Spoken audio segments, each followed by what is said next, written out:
షాటి గుర్తుకే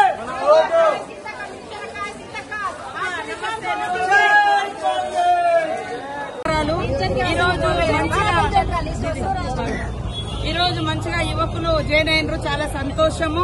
ఈ రోజు దేశంలో కాంగ్రెస్ పార్టీ అవసరము. ఇక్కడ రాష్ట్రంలో కూడా కాంగ్రెస్ పార్టీ అధికారంలో ఉంది.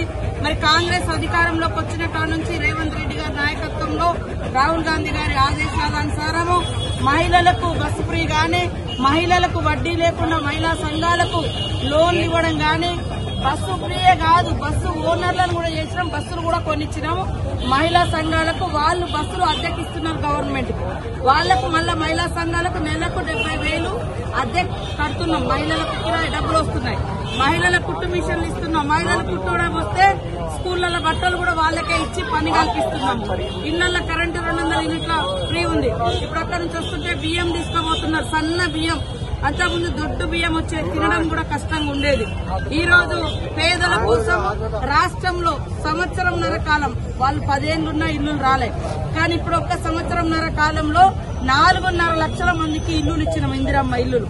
ఇప్పుడు టౌన్లలో కూడా హైదరాబాద్ లాంటి నగరాలలో కూడా చాలా మందికి ఇల్లు లేవు, వాళ్ళకి కూడా ఇల్లు ఇవ్వడం జరుగుతుంది.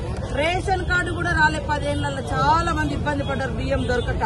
పెళ్లి అయి పిల్లలు పుట్టినా కూడా రాలే. ఇప్పుడు మనం రేషన్ కార్డులు కూడా ఇవ్వడం జరుగుతా ఉంది, ఇచ్చినాము.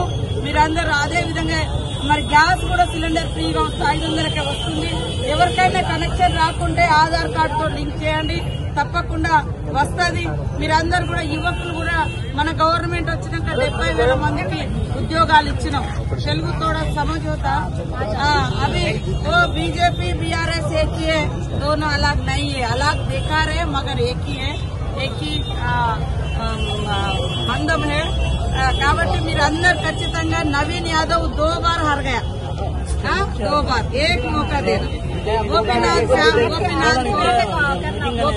3 बार जीता, 3 बार नहीं चला. एक मौका दे तो आप जैसे भी एक होप आएंगे. हम भी आने वाले दिनों में पॉलिटिकल करेंगे, पॉलिटिक्स में आएंगे. ऐसा फ्यूचर वो पक्का लोकल है नवीन यादव आपका जैसे. अभी कभी भी बुलाए तो आएंगे.